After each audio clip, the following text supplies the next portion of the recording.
And I am very aware that it's getting late, and all of my colleagues here in the Senate are tired. So I just want to speak for a few moments about why this amendment is important to me. My family and I started attending a church in Portland about 10 years ago, and one of the things that attracted us to that church was the diversity that we found there. And the diversity was mostly found in a number of people who had come from Burundi, Congo, and Rwanda. And we learned about their stories and what brought them here. And the thing that most impressed me was how driven they were to succeed, and how hard they worked to learn our language, learn our customs, adapt to our weather conditions even. I mean, I cannot imagine going from living in Africa to living in Maine, where we have, a 6-7 month winter. And yet they were happy to be here and just felt so blessed to be safe. And I was incredibly impressed by that.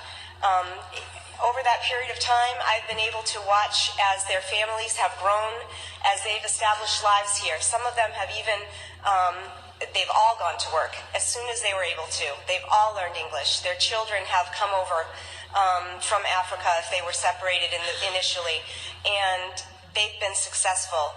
They've graduated from high school. If they've had the ability to afford it, they've gone on to school. Usually it's SMCC because they're living at home and attending school, and then they transfer to USM. And some of the adults even have gone back to school. And it just strikes me that, considering the workforce issues that we face in this state, a frightening statistic is that over the next 2 decades, the ratio of seniors to prime working age adults, which is 25 to 64, in Maine will increase by 93%. So if you think we have a problem now, 20 years from now, we have an even bigger problem. Now, how are we going to attract people to our state? How are we going to grow our workforce when we're not, frankly, having enough babies?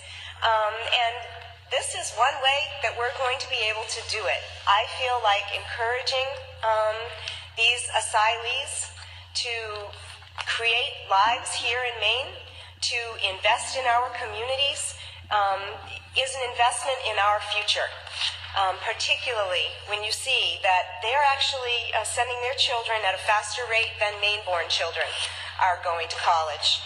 And I'm not alone in this. The Maine Chamber of Commerce also supports doing what we can to help these people remain here in Maine so that they can be a part of our workforce going forward and a part of our educational institutions.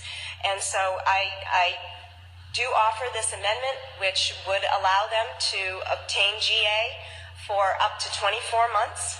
And that gives them enough time and with a little bit of security buffer so that they're able to get through their application process, get through the immigration process, if that's what they're going through, and get their work permit and be able to get themselves out of poverty.